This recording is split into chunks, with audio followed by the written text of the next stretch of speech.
We need the power of your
Take me to the place, Lord, to the secret place where I can be with you. You can make me like you, but take me to that place, Lord, to that secret place where I can be with you. You can make me like you. Wrap me in your arms, wrap me in your arms, wrap me in your arms. 'Cause all my life you have been faithful, and all my life you have been so, so good. With every breath that I am able, I will sing of the goodness. Sing it one more time. And all my life you have been faithful. And all my life you have been so, so good. With every breath that I am able, and I will sing of the goodness of God. Amen. Amen. Amen. Glory to God. Amen. Sige po, ang lahat ay makakaupo na. Tunay nga po na isang maganda at mapagpalang araw po para sa lahat. Amen. Ay, parang walang ano. Are you blessed? Amen. Amen. Sino po ang nakaranas dito ng yakap ng Panginoon? Amen. Yan. Ang ganda po ng inawit natin, no? Wrap me around. Okay. Wrap me in your arms. Wrap me in your arms. No? Ibig sabihin po na ang Panginoon ay patuloy niya tayong niyayakap. In times of tayo po ay nalulungkot or either na meron po tayong mga dinudulog sa Panginoon, tayo po ay nababalisa. Tandaan po natin, the Lord is watching us. Ang mata ng Panginoon ay hindi po naalis sa atin. Kaya nagagalak po ba kayo sa mabuting balita? Okay, amen. Sabihin nga po ninyo sa inyong katabi, God loves you. Okay, sa kanan at sa kaliwa, God loves you. Amen. Amen. Yung pong mga nasa likod, pwede po tayong, ang tawag dito, umabante. Atras, ganun. Abante. Yan. Okay. Abante po tayo. Yung mga nasa likod, kung pwede po. Paano ba? Forward. Move forward. Ayan. Ayaw talaga. Parang may pandikit ang mga upuan ninyo. No? Nakadikit kayo sa mga upuan nyo. Hindi bale. So, yan. Ay, yes. Again. Alam po ninyo, pagka nagbuhos ng pagpapalang Panginoon, inuuna po niya yung mga nasa harap. Amen. Nako, kaya gustong-gusto ko pa yung umuupo sa harapan eh. Noon. Okay. Alam po ninyo, isa pong dapat nating tandaan, pag po tayo na sa church, wala pong matutulog. Okay? Kailangan po, bukas po ang ating mata, lalong-lalo na po ang ating pandinig, upang ito po ay tumimo sa ating puso. Nang sa ganon, ang anumang salita ng Diyos na mapapakinggan natin ay tunay nga po na ito po ay maisa sa buhay natin. Amen? Amen. Amen. Amen. Sino po nagagalak? Nandito siya ngayon. Amen. Amen. Ba't nanlalata? Isa lang parang masigla. Sino po nagagalak at nandito siya ngayon? Amen. Amen. Palakpakan nga po natin uli ang Panginoon. Amen. Sa mga taga-followers po natin sa FB at saka po sa YouTube, kami po ay nakikigalak din. You are welcome also. At lalong-lalo na po doon po sa nagde-desire na makarating dito sa 3344 San Jose Avenue. Okay. At California, Daly City, California. Yan, kompleto po. Yan. Zip code po natin ay 94014. Ayun. Kaya amin po kayong maluwag na inaanyayahan na makipag-fellowship din po sa amin dahil po masaya po rito sa church. No? Masaya po ang mga magkakapatiran ay sama-samang nagfe-fellowship. No? Yan. At welcome din po kayo na makibahagi sa mga Bible study na ginagawa ng Bride of Christ Church. Kung nais po ninyong makisali, kayo po ay mag-comment lang po dyan sa ating comment section. At meron din po tayong mga ginagawang prayer meeting. Every day po may prayer intercessory po ang mga kababaihan. No? Nagumigising po sila ng mga 5 o'clock para po. Nag-start po sila ng 5 o'clock para po tayo po ay ipanalangin nila at manalangin din po sa mga nangyayari po sa ating kapanahunan. Ganun din po yung ating prayer meeting every Tuesday. No, kung nais din po ninyong makibahagi o meron po kayong nais na ipag-pray natin, i-type lang po ninyo sa comment section natin. No?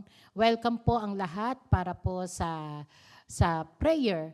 At yung pong Sunday worship natin, Sunday service and healing na nag-i-start po ng 10 o'clock. At halina po kayo, maki-join po kayo sa amin. Kung meron din po kayong nais na ipag-pray para po sa mga karamdaman ng mga mahal ninyo sa buhay or kayo po, no? Meron po kayong nais na ipag-pray natin.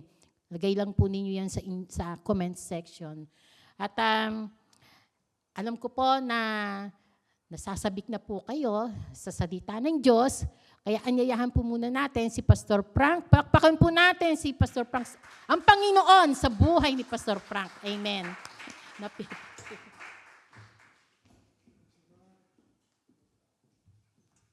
Praise the Lord. Truly, God is good. So, God is awesome. Amen. So, sabihin nyo nga sa inyong katabi, God is good. Purihin ang Panginoon. So, welcome nga po ang lahat dito po sa malawakang gawain ito ng Bride of Christ Church. Tayo nga po ay napapanood through Facebook and YouTube, halos sa buong mundo, kaya nga po welcome. Welcome po ang yung mga kasama natin. Of course, kanina pa lamang, dyan po sa lugar ng Montrose, Sacramento, of course, sa parte po ng Oakley, California, at sa parte po ng Nevada ngayon. Of course, sa Asia, sa Africa, sa Australia, sa Europe, South, North America, and even sa Antarctica. One thing I know, palagi po natin i-declare, one thing I know, God loves you. Sabihin nyo nga po sa inyong katabi, God loves you. Amen. Hallelujah.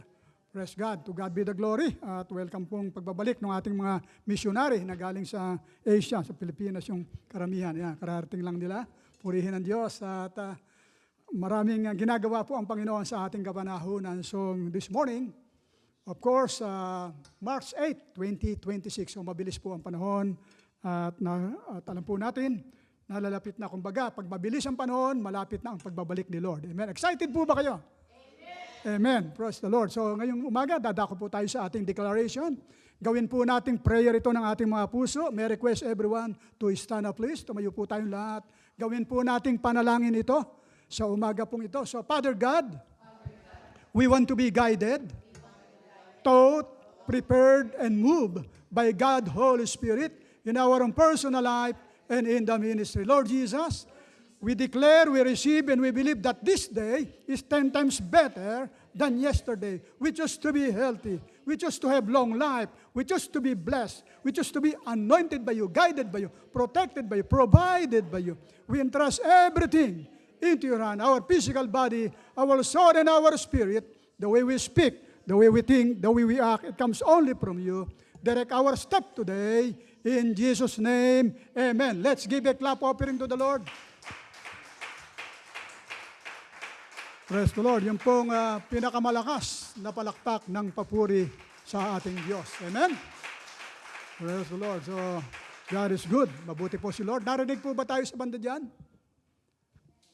Opo, medyo lakasan lang natin ang audio kasi yung mga, kumisan yung viewer natin, nagko-comment, hindi raw po marinig, yung natin, lang natin ang doon sa mga nanonood sa kasalukuyan dyan sa ating YouTube. So, ngayong umaga, of course, ang ating pong speaker, walang iba kundi ang co-pastor ng Bride of Christ Church dito po sa Bay Area, Pastor Evelyn Acacio Cruz. Palakpakan natin ang Panginoon sa kanya pong buhay.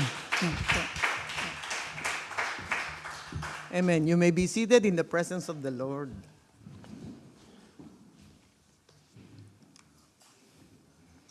Lagi natin naririnig yung salitang pag-ibig. Yun nga, love.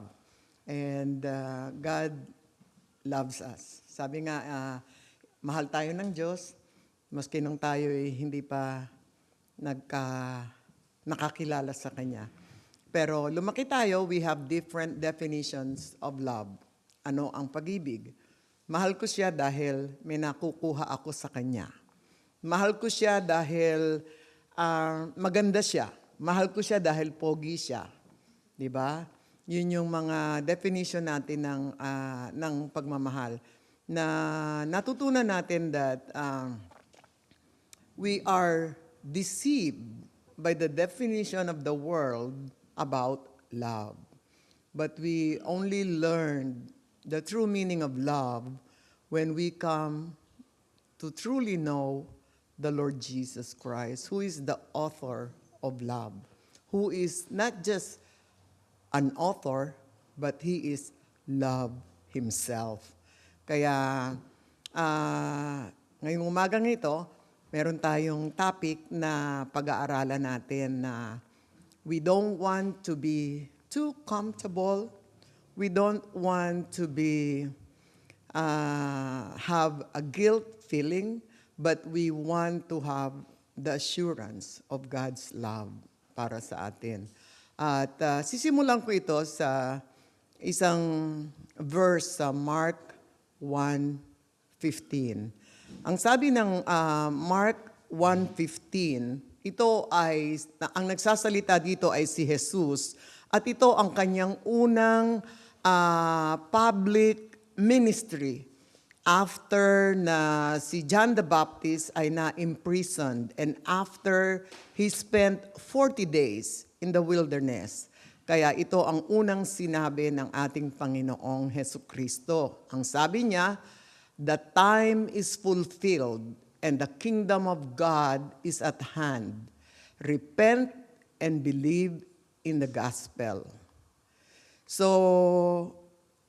ang tinutukoy dito na the kingdom of God is at hand, narito na ang kaharian ng Diyos. Kasi sa Lumang Testament, doon ang salita ay Diyos, sa iba't ibang kaparaanan, nagpahayag ang Diyos. Pero dito, sinasabi niya, this is the time that the revelation of God is here. And that is He Himself. Kaya yun ang sinabi, repent and believe in the gospel. And we know that the gospel is the good news and that is the life of Jesus Christ. Heavenly Father, in the name of Jesus, we come before you. You who can see the status of our hearts. You who can change our hearts. You and you alone. We come before you boldly, because we know that you are the God who hears and answers the cry of our hearts. You are the revealer of one's heart. Sometimes we are deceived by our own hearts, but you are the God who is faithful and true to your love for us, that you make us see the light. The light. You are the light, and through the light of your word. And we open our hearts to you today, this morning. Speak to us. Speak to us, O God, and make us see the light of your word. And all this we pray in your mighty name, Lord Jesus. And all God's people said, Amen. Amen. Ang topic po natin ngayong umagang ito ay tungkol sa, ang isang panalangin ba ay sapat? Ang pagdarasal ba ay sapat? At makikita natin yun nga, tunay na pagbabagong loob versus walang lamang pagpapahayag. True conversion versus empty profession. So dito, nais nating i-identify ang tunay na anak ng Diyos at ang mga akala nila anak sila ng Diyos, pero hindi pala. Kaya yun yung ating pag-aaralan ngayon. Kasi yan ang malaking problema sa maraming churches. There are churches that are full of people. They thought they are children of God. They thought they are followers of the Lord Jesus Christ. But in the true essence of the meaning, they are not. So, yun yung, sabi nga natin, elementary teachings. But we cannot progress. If we are grade 1, we cannot go to grade 2, not unless we pass grade 1. We cannot be promoted. And sometimes, this foundation is very important because a house that is not fully founded in times of trouble, in times of earthquake or flooding, it will fall. So, this morning, we want to examine ourselves. Are we truly children of God? Are we truly, do we really have relationship with our Lord Jesus Christ? Kasi nga, may mga, once in their lives, I prayed the sinner's prayer. I know Jesus. I accepted Jesus. These are the things that people claim. But ang kaligtasan ba ay nakukuha sa isang panalangin lamang? Natatapos ba ang kaligtasan sa isang panalangin? Kaya ito yung ating e-examinin ngayon at pag-aaralan natin kasi this is very basic. And my heart's desire is for us to truly understand and for us, I have this conviction na I want all of us here dito sa Bride of Christ that we can really have that assurance that we have eternal life in Christ Jesus. Kaya yan yung ating pag-aaralan ngayong umagang ito. Kasi yun nga, ang sabi ng salita ng Diyos, sabi ni Jesus nang galing sa Kanya, repent and believe. Examinin natin, number 1, salvation is not caused by prayer, but by new birth. Bagong kapanganakan. Hindi ni-repair, hindi, nakalimutan ko yung word, hindi refurbished. Nakita ko kaya naalala ko. Hindi refurbished, right? Kundi bago. Hindi ni-remodel, kundi bago. Kaya ano ba ang sabi ng John 1, verse 12 and 13? Makita natin dito. Ang sabi dito, but as many as received Him, to them He gave the right to become children of God, to those who believe in His name, in Jesus Christ's name, who were born not of blood, not of the will of the flesh, not of the will of man, but of God. So malinaw dito, hindi natin ginusto, hindi sa atin ang galing, kung hindi sa Diyos. Tagalugin natin. Subalit ang lahat ng tumanggap at sumasampalataya sa Kanya at binigyan niya ng karapatang maging mga anak ng Diyos. Sila nga ay naging mga anak ng Diyos, Hindi dahil sa isinilang sila ayon sa kalikasan o sa kagustuhan o kagagawan ng tao, kundi sa pagiging anak nila ay dahil kalooban ng Diyos. Tayo lahat dito, pinanganak tayo ng nanay at tatay natin, bunga tayo ng nanay at tatay. Ngayon nga, sa panahon ngayon, meron ng kahit walang tatay, nagkakaanak yung nanay dahil merong artificial, pero galing pa rin sa tao. So, yun. Desisyon pa rin ng tao. Kaya dito ang sinasabi, ang kapanganakan para tayo ay mabilang bilang anak ng Diyos, ito ay hindi nanggagaling sa ating kagustuhan. Ito ay nagmumula sa Diyos. So no matter how much we want to know God, kung hindi sa Diyos nanggaling, hindi tayo magkakaroon ng kapanganakan sa ating Diyos. Hindi tayo makakabilang na pamilya ng Diyos. Kaya maging malinaw sa atin na galing sa Diyos. Kaya tayo ay naririto. Kaya tayo ay mga nakaupo, nakikinig ng mabuting balita ng kaligtasan ng Diyos. Patuloy tayong nagnanais na lumago sa ating relasyon dahil sa Diyos nanggaling. Hindi natin pinili. Hindi sa atin nanggaling.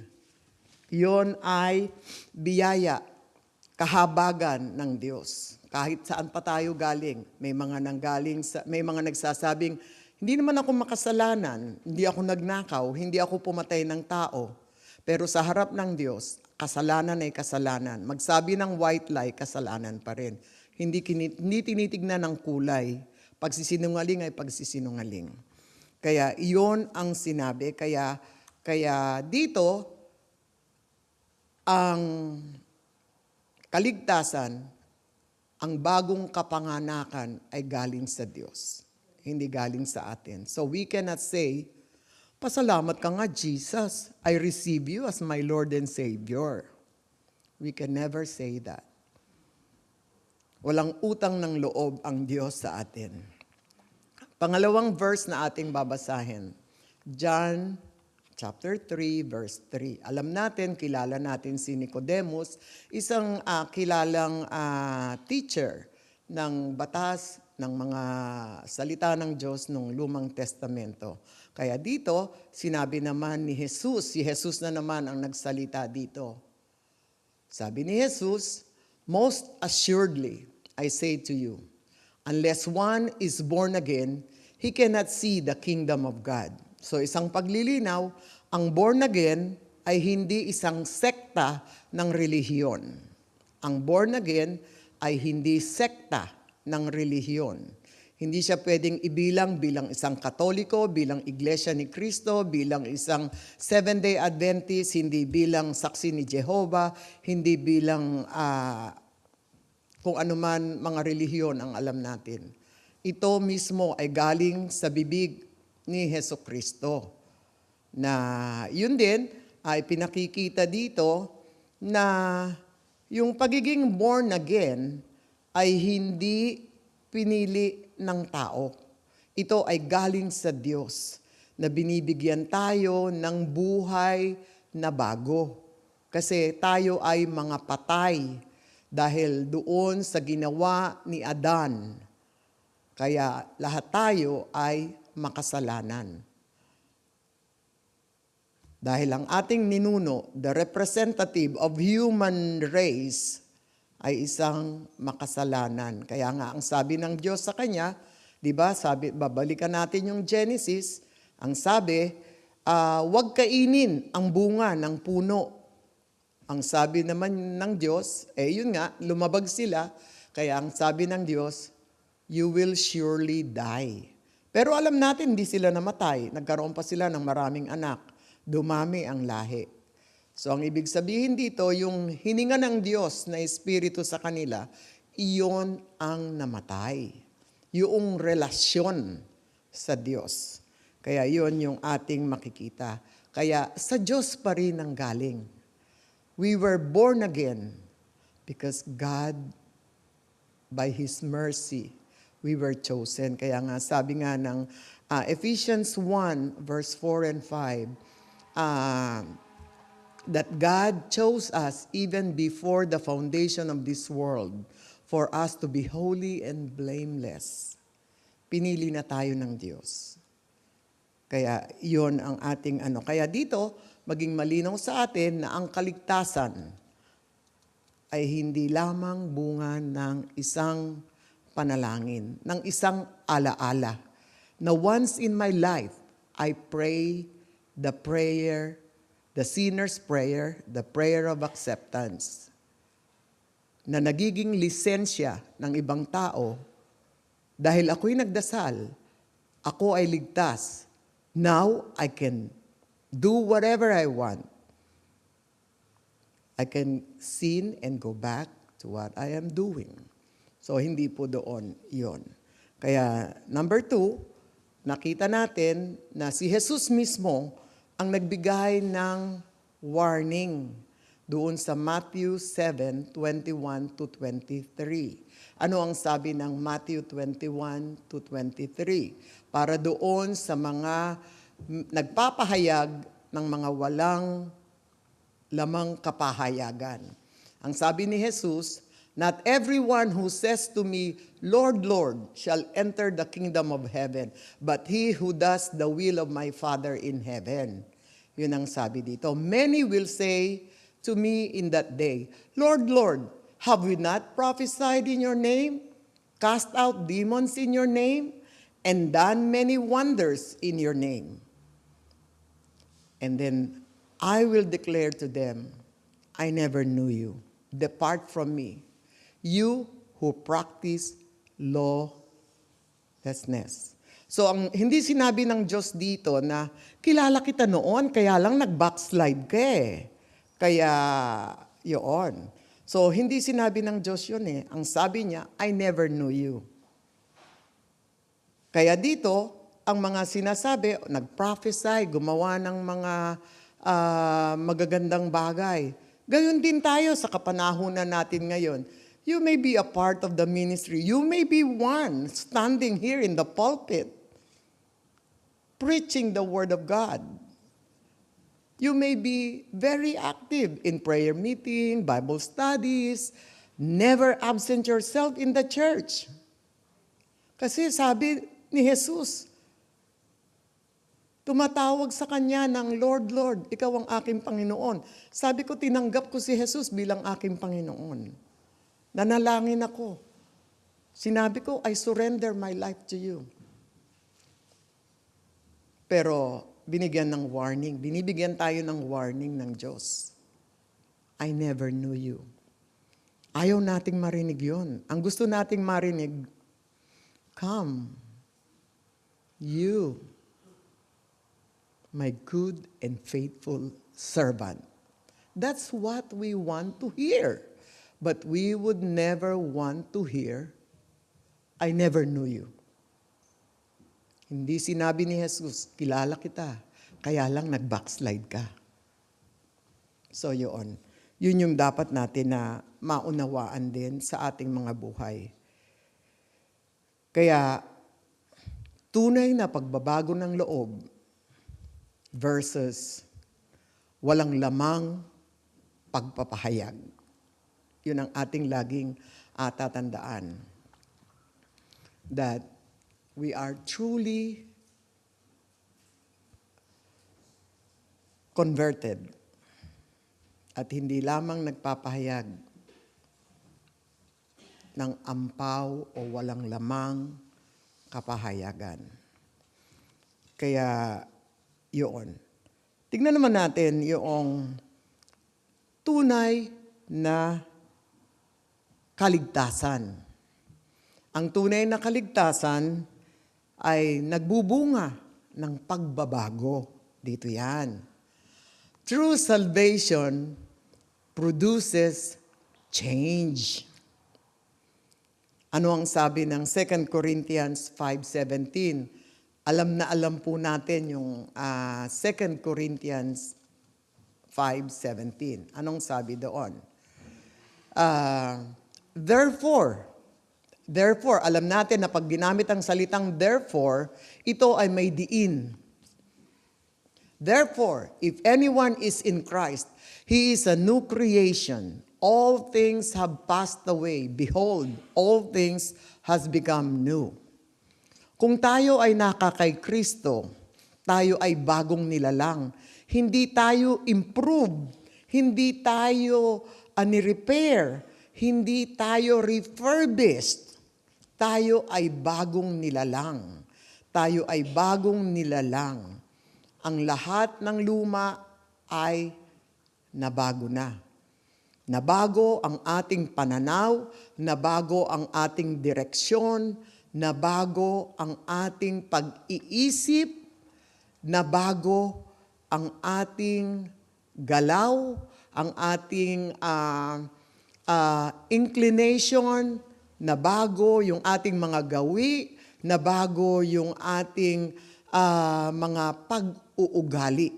Binago ng Diyos. Kaya tandaan natin, sabi nga, when we accepted the Lord Jesus Christ, His righteousness was imputed upon us.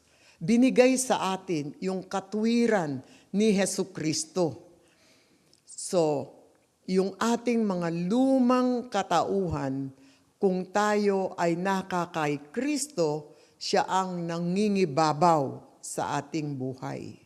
Ang luma nating pagkatao ay napangungumbabawan ng kapangyarihan ng banal na Espiritu na sumasa atin.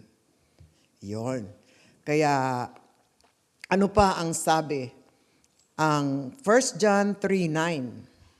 Sabi dito, whoever has been born of God does not sin, for his seed remains in him, and he cannot sin because he has been born of God. So, tayo ay nanampalataya, tayo ay naniwala, at tayo ay patuloy na nagtitiwala na ang inilagay sa atin ng Diyos ay makapangyarihan. Ang Diyos na pag-ibig ay tunay na gumagalaw, kumikilos sa atin, sa ating mga buhay. Sa ating mga kahinaan, siya ang nagiging kalakasan natin. Sa mga panahon na tayo ay naliligalig, siya ang nagbibigay ng kapayapaan. Sa panahon na tayo nagtatanong, siya ang nagbibigay ng kasagutan. Sa panahon na tayo naaantig, siya ang nagbibigay ng kapaliwanagan. Dahil ang Diyos ay sumasa atin. Kaya iyan ang sinabi ng Diyos. At kung ganun, bakit? Why some pray but do not change? Nanalangin ako pero bakit hindi ako nagbabago? Dinasal ko yun, sinunod ko yung sinabi ni Pastor, sumunod ako. Ilang ulit na nga tuwing Sunday. Laging pinangungunahan ni Pastor yan. Sunday by Sunday. Sagot din ako, sunod din ako ng sunod dyan sa panalangin na yan. Kaya number 4, why some pray but do not change? Unang-una, tayo kasi ginawa tayong may emosyon. We are created to have emotions. So, ang nangyari, naging emosyonal. Umiiyak pa. Nagtataas pa ng kamay. Gumugulong pa sa sahig. That is emotionalism. Yan ang number 1 na dahilan. Bakit hindi nagbago ang isip? Bakit hindi nagbago ang buhay? Bakit nanalangin walang pagbabagong nangyari sa kanyang buhay? Kasi, yun nga, nadala ng damdamin, pero walang tunay na pagsisisi at pagtalikod sa kasalanan. Kaya tayo mismo, yun ang sinasabi ko, we don't need anybody to say or tell us that we have changed.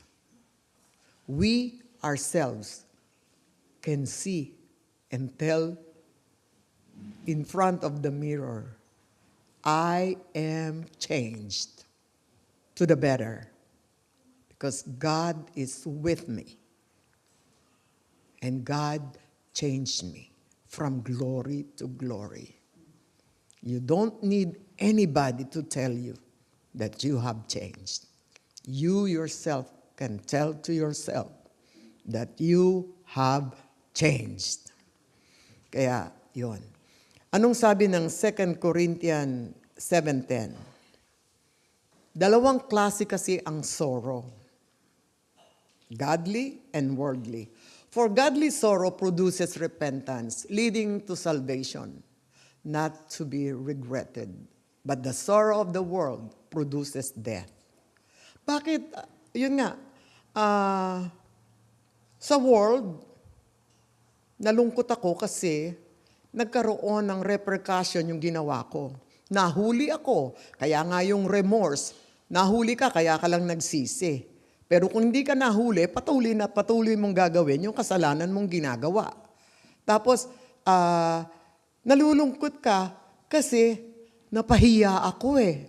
Nalaman nila na nagnakaw pala ako. So that is self-centered sorrow.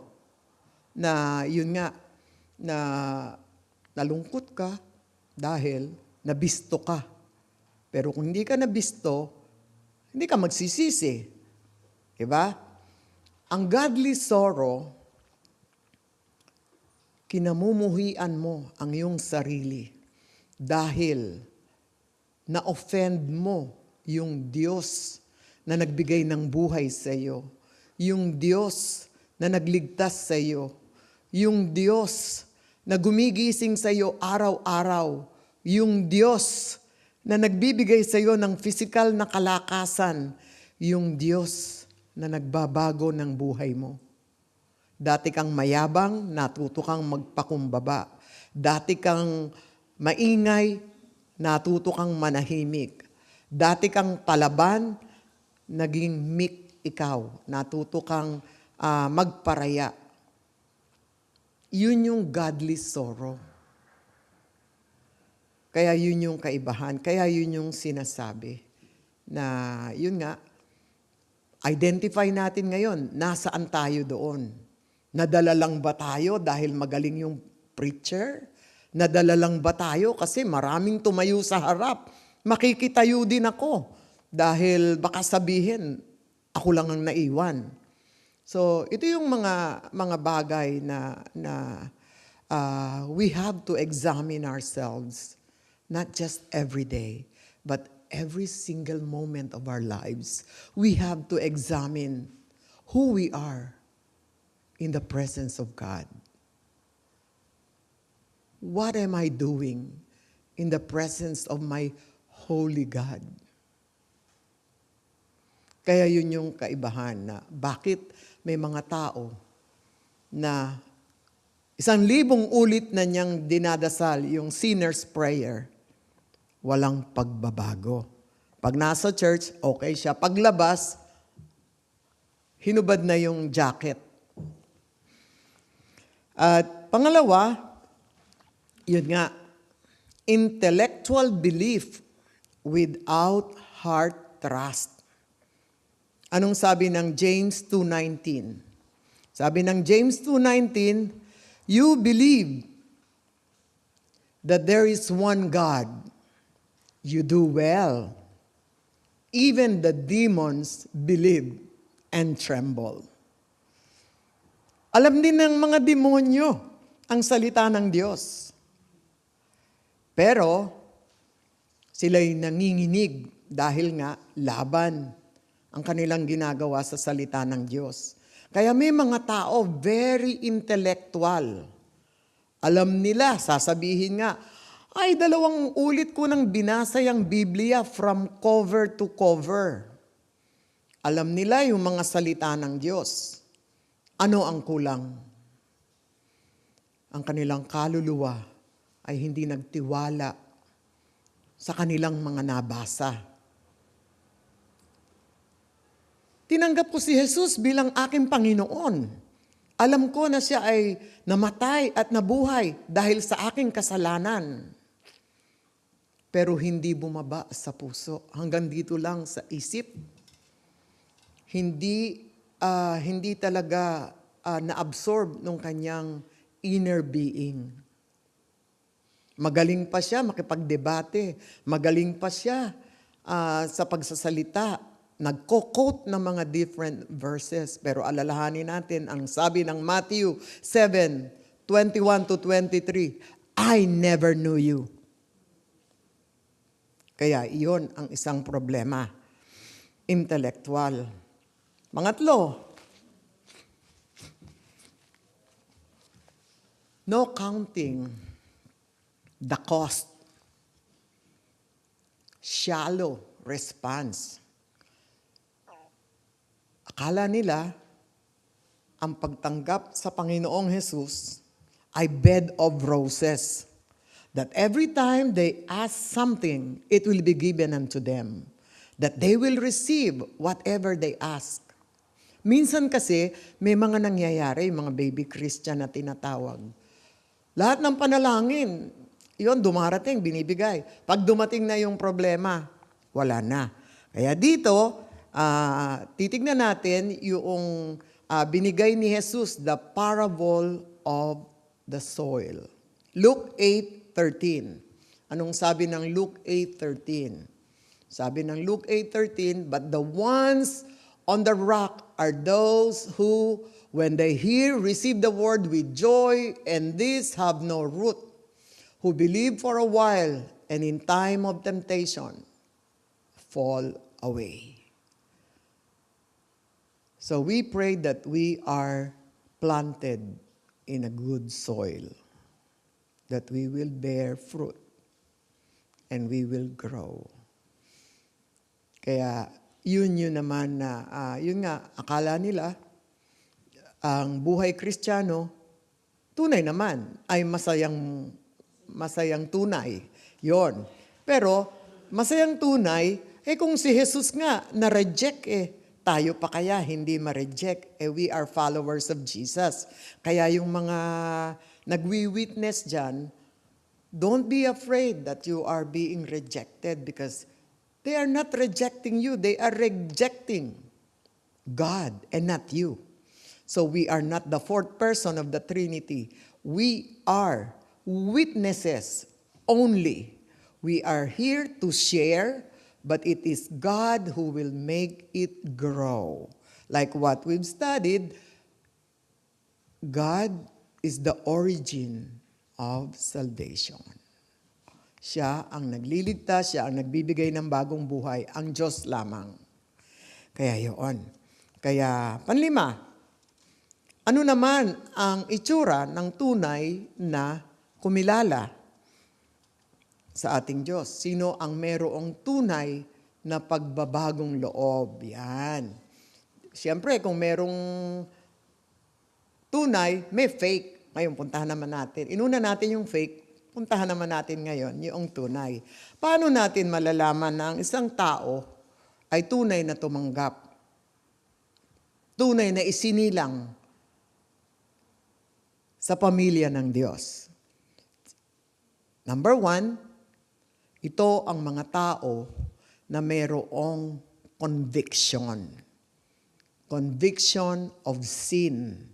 Sabi nga, ang sino mang tumanggap kay Jesucristo ay pinagkakalooban ng banal na Espiritu. Ang banal na Espiritu ay nananahan sa atin. Hindi tayo iniiwanan ng banal na Espiritu. Sa mga panahon na tayo ay nagtatampisaw sa kasalanan, ang banal na Espiritu hindi tayo iniiwan. Pero nalulungkot siya.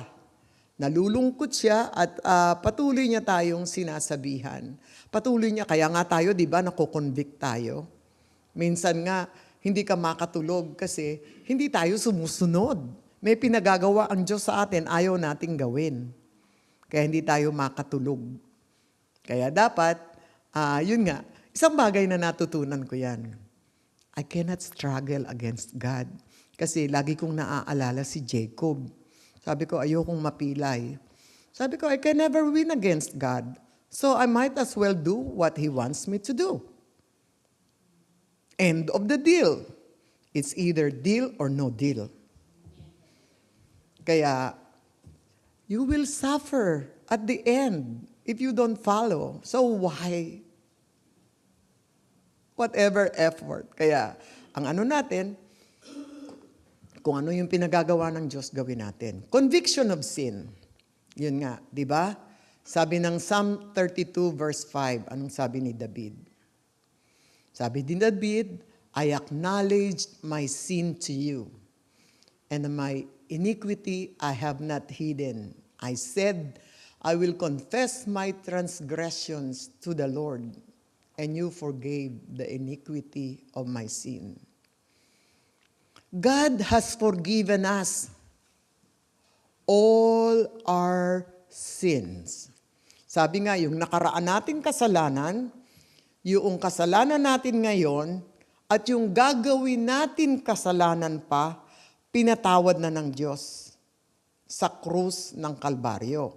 Kasi kung kung titingnan natin, that was more than 2,000 years ago. Wala pa ako doon, wala pa tayo, hindi tayo pa sinisilang.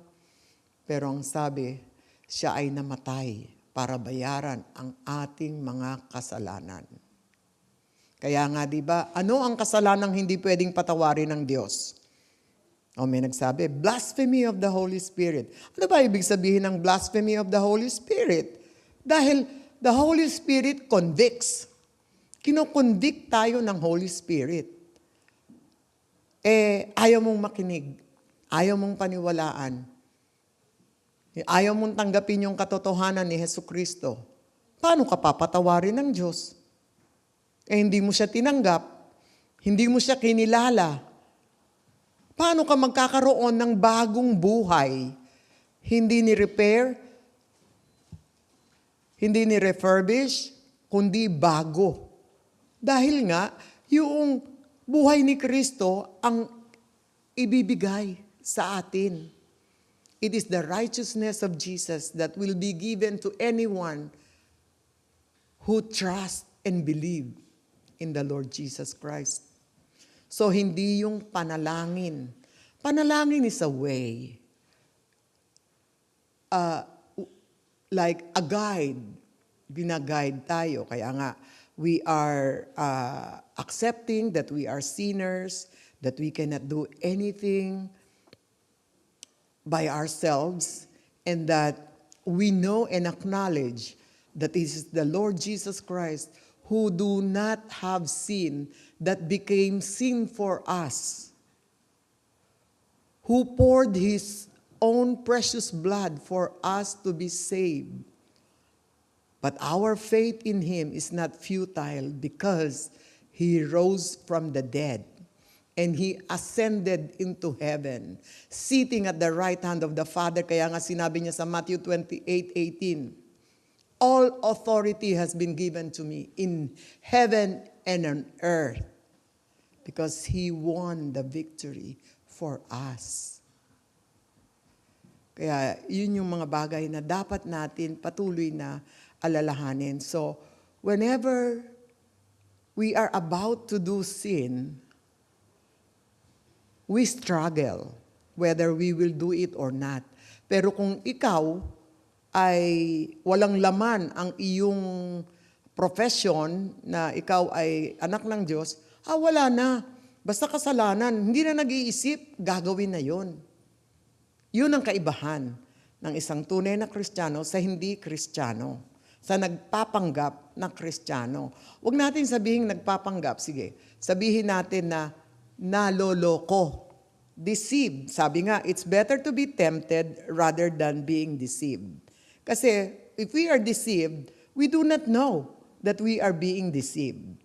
Kaya yun yung kaibahan. Isang palatandaan, conviction of sin. Kapag ikaw ay nanalangin ng panalangin ng pagtanggap, pero ang dali-dali mong gawin yung kasalanan, magtanong ka na sa sarili mo. Yun ang kaibahan. Ngayon, pangalawa, love for Christ. Kanina pinag-usapan natin yung tunay na ibig sabihin ng pag-ibig. Love for Christ. Paano natin naipakikita ang pag-ibig? Okay, love for Christ, 1 John 4:19. Sabi doon, we love Him because He first loved us. Diba? Kasi, yun nga, kung hindi pa natin nai-imagine o naiisip, ang Diyos na may gawa ng langit at lupa at lahat ng nilalaman nito ay ang Diyos na bumaba dito sa lupa para sa akin, para bayaran ang aking kasalanan at para ako ay makabalik sa piling ng Diyos at tawagin pang isang anak ng Diyos. Ako na isang rebelde dati, ako na isang napakasamang tao, wala akong magandang bagay na para ako'y tanggapin niya. Pero dahil sa kanyang matinding pag-ibig sa akin, ako na pinakamadumi ay tinanggap niya. Kaya iyon lamang dapat nating makita. Mahal natin siya dahil natutunan at nakita natin kung gaano niya tayo kamahal. Kaya nga, di ba? Pag salitang pagmamahal, hindi na natin siya minamahal dahil may nahihita tayo sa kanya. Hindi na natin siya minamahal dahil siya ay mabait sa atin. Hindi na natin siya minamahal kung hindi nakikita natin. Sa bawat tao dapat nakikita natin ang mukha ni Jesus. Kahit, sabi nga, madaling magmahal. If the people are lovable, but if the people or the person is unlovable, lagi kang ginagalit, lagi kang iniinis, lagi kang niloloko, paano mo mamahalin yon? Pero ang sabi ng Diyos, ang ginagawa ng Kristiyano na hindi nagagawa ng mundo, kasi maski nga mga demonyo nagmamahal eh.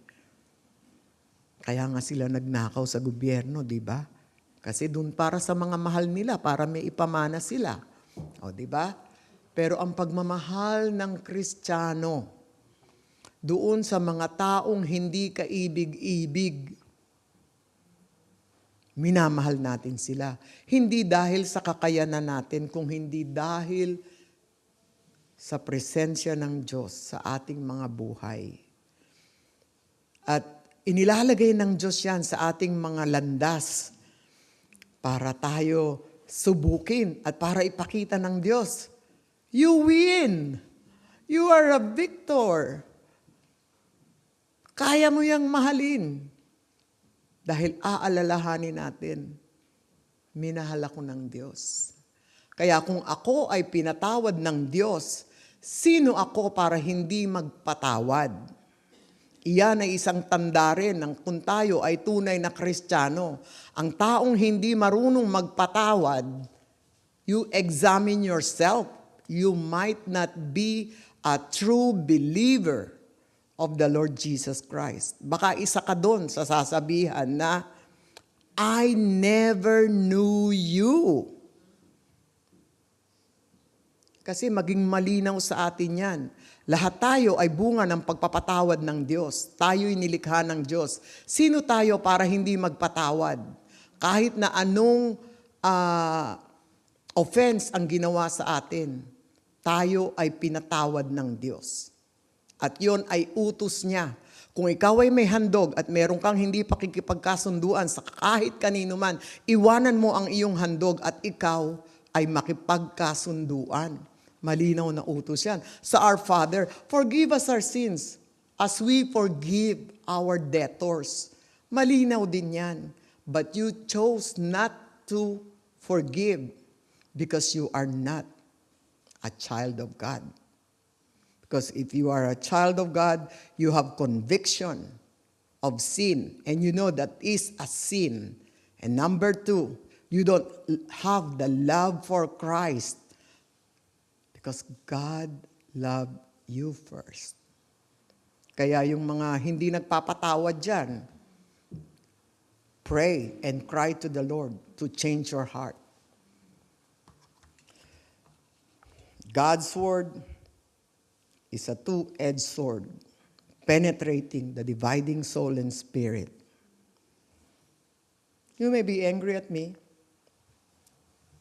But God is my witness. This is not part of my paper. You cannot see it on my paper. But God impressed this to me. Kaya, number 3, ang tunay na Kristiyano ay mayroong inner battle. Meron tayong battle sa ating sarili. Gagawin ko ba to? Gagawin ko ba to o hindi? Kasi nga, yung mga hindi tunay na Kristiyano, hindi na nag-iisip. Antimano gagawin. Pumunta sa tindahan. Gusto ko to, wala akong pambili. Malaki yung bag ko. Oops, shoot. Oh. Hindi na nag-iisip. Di ba? Kaya yun. Romans 7:22. Anong sabi ng ating cross-reference? For I delight in the law of God according to the inward man. Kaya sa kaibuturan ng aking puso, ako'y nalulugod sa kautusan ng Diyos. So tayo, yung ating kaluluwa, lagi nating i-align, i-in-tune sa salita ng Diyos. At practice makes perfect. Kapag tayo lagi nating pinapractice, dati-rati ayaw natin to, pero hindi, pinili natin na sundin yung salita ng Diyos. Next time, hindi na mahirap. Gagawin na natin, susundin na natin. Yon. Parang si Elijah, sabi niya sa akin kahapon, "Hi," pagkagising niya, "My first word of the day is hi."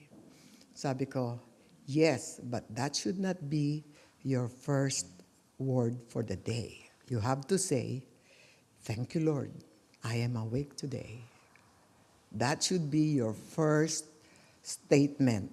And this morning, sabi ko sa kanya, "Elijah, what's your first word for the day?" "Thank you, Lord, I wake up today." Daling utusan, daling turuan. Ito na si Lolo. "What's your first word of the day?" "Good morning."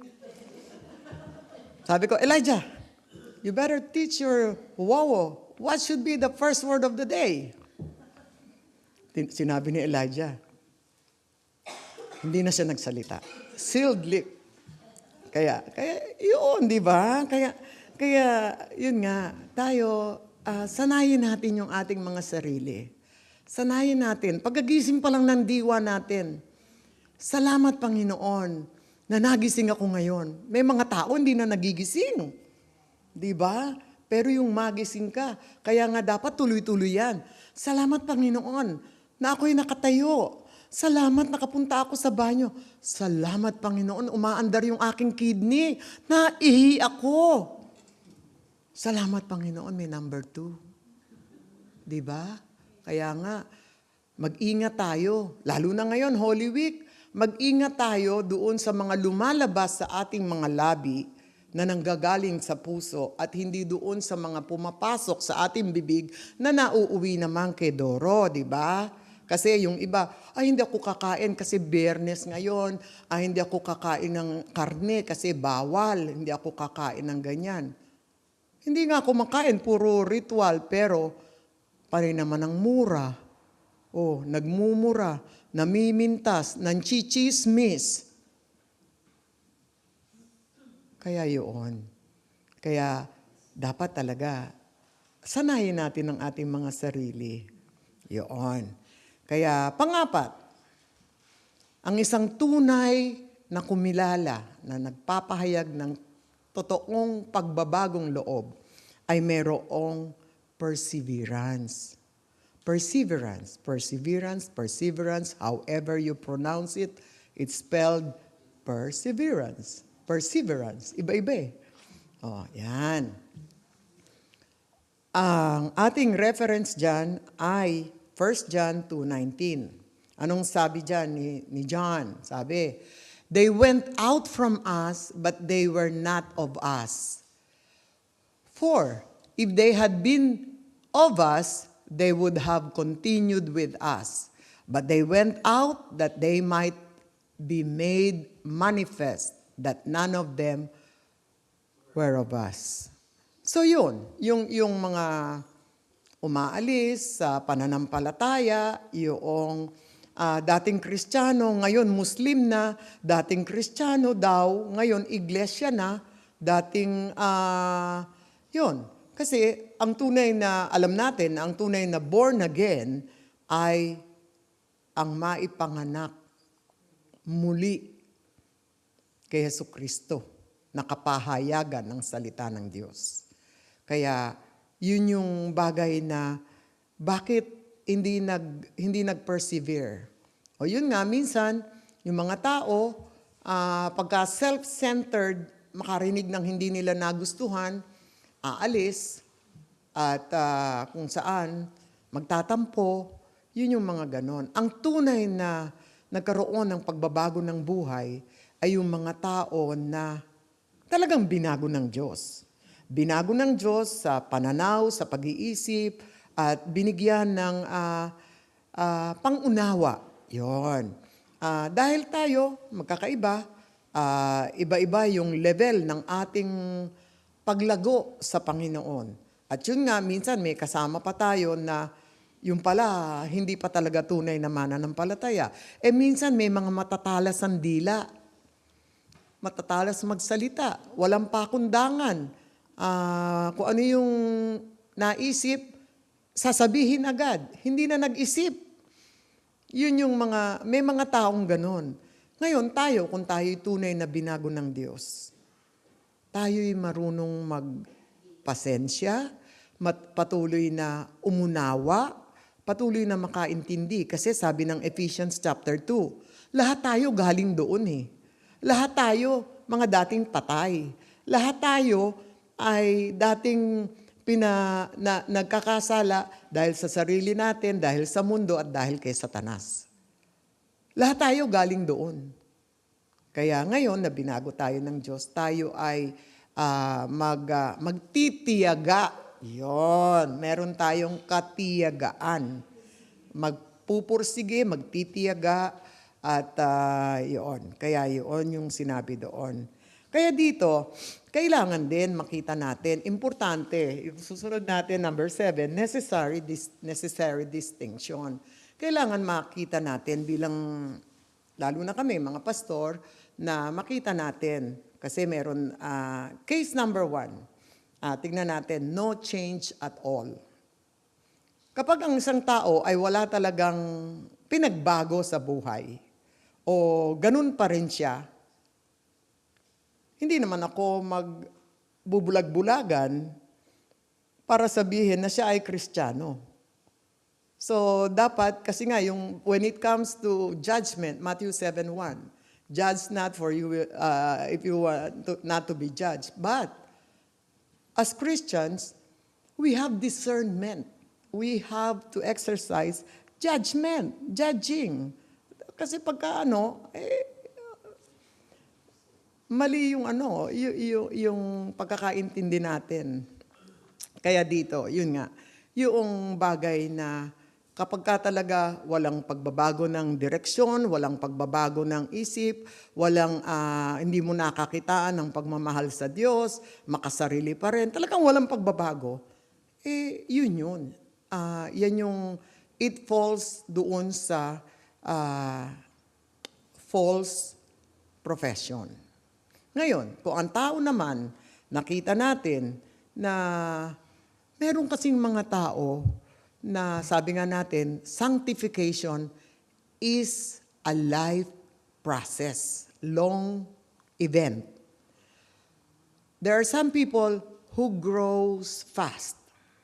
There are some people that grow slow. Some people struggle, some people, napaglaguan natin to, siya hindi niya napaglalaguan pa yon. There are some people, Christians, but in times of calamity, ninenervyos na, takot na, o nagigyera doon, takot na takot. Imbis na manalangin, na mas nauna yung pagkatakot. So, yun. So, pero tunay yung ginawa niyang pagtanggap. Kaya dito, ang pupuntahan natin yung Philippians 1:6. Kasi nga, sabi nga, dapat maging confident tayo na being confident of this very thing, that He who began a good work in us will complete it until the day of Jesus Christ. Kung tunay na tayo ay tumanggap sa ating Diyos, tayo ay dapat manampalataya na may pagtitiwala na luminya sa Kanyang salita. Panghawakan natin yung mga pangako at salita niya. Kasi siya ang nagumpisa. Alam natin, sinabi natin that He started the new birth in us. Kaya yun. Kaya alam natin na ang salvation ay merong pagsisisi ng kasalanan at merong pananampalataya at merong pagkilala na for it is by grace that we have been saved, di ba? At merong bagong kapanganakan at merong confession ng bagong pananampalataya natin. Nang sabi ng Romans 10:9, that if we confess with our mouth and believe in our heart that God has raised Him from the dead, you will be saved. Yun ang sabi. At huwag natin kalilimutan, the power that God used when Jesus resurrected from the dead is the same power that is at work in us. It is the same power that is at work in us. So we are victors in Christ. We are winners, not by our own might, nor by our own strength, but by the Spirit of God that is in us. He never leaves us. He never forsakes us because He lives in us. So yun. Ngayon, paano natin to i-apply sa ating mga buhay? Maski kayo na may mga kakilala, sabi nga, paano natin to i-apply? Kapag merong isang nagsabi sa inyo na nanalangin ako pero hindi ako nagbago. Walang pagbabago. That happened to me. I told the pastor, you know what? I've been a Christian for, ayoko nang sabihin ko ilang taon. But, ganito pa rin ako. Naninigarilyo pa rin ako. Tapos, salbahe pa rin ako. Malakas akong manigarilyo nung araw. Alam mo ang sagot ng pastor sa akin? Malalaman niyo po yan. Sabi ko, Tapos nagsimula siya ng Bible study. Bible study. Doon ko natutunan. Kaya yun yung bagay na yun. Nasabi ko nga, naku, kung namatay pala ako noon, akala ko ligtas ako. Kasi kaya ko lang naman tinanggap si Jesus nung una, ayoko sa impyerno. Sino ba may gusto sa impyerno? Diba? Lahat tayo ayaw natin sa impyerno. Pero, yun nga, I did not change. Pero nagsisimba ako. Pag umattend ako ng service sa Bread of Life, pagkatapos ng service, yung Bible ko, inalagay ko na doon. Kukunin ko uli yun sa Sunday kasi attend uli ako ng church. Kaya yun, I for one was deceived. Kaya yun ang ayaw. That was the conviction that God had given me. Na yun nga, it is, God gave me that message because I've been there. I've experienced it. When I thought I was a Christian, the more I fell into sin. But when I found Him, He changed me. Kaya yun. Kaya, it's not the prayer. We should ask, do you hate your sin now? Do you desire Christ? Is there spiritual struggle within us? Do we aspire for holiness? Kasi pagka walang ganon, we are false Christians. Wala talagang nangyaring totoong pagsisisi at pagtalikod sa kasalanan. At kung meron naman na na nangyayari sa atin na ganon, we have to encourage them. We have to tell them. Yun nga, kaya we always invite people to attend Bible studies, to join the prayer meeting.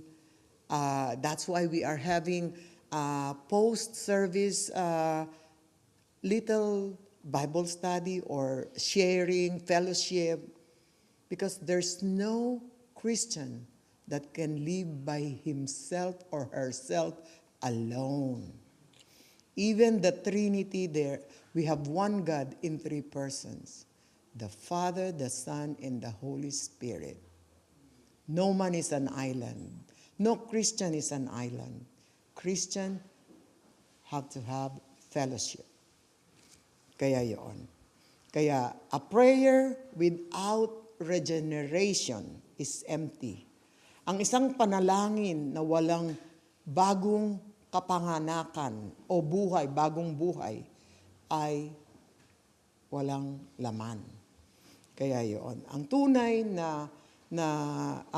na salvation ay sinimula ng Diyos, ini-empower ng Holy Spirit, nakasentro kay Jesucristo, at nagbabago ng buhay.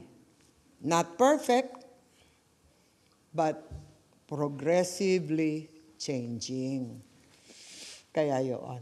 Kaya dapat nating maunawaan yung bagay na yun. Kaya manalangin tayo.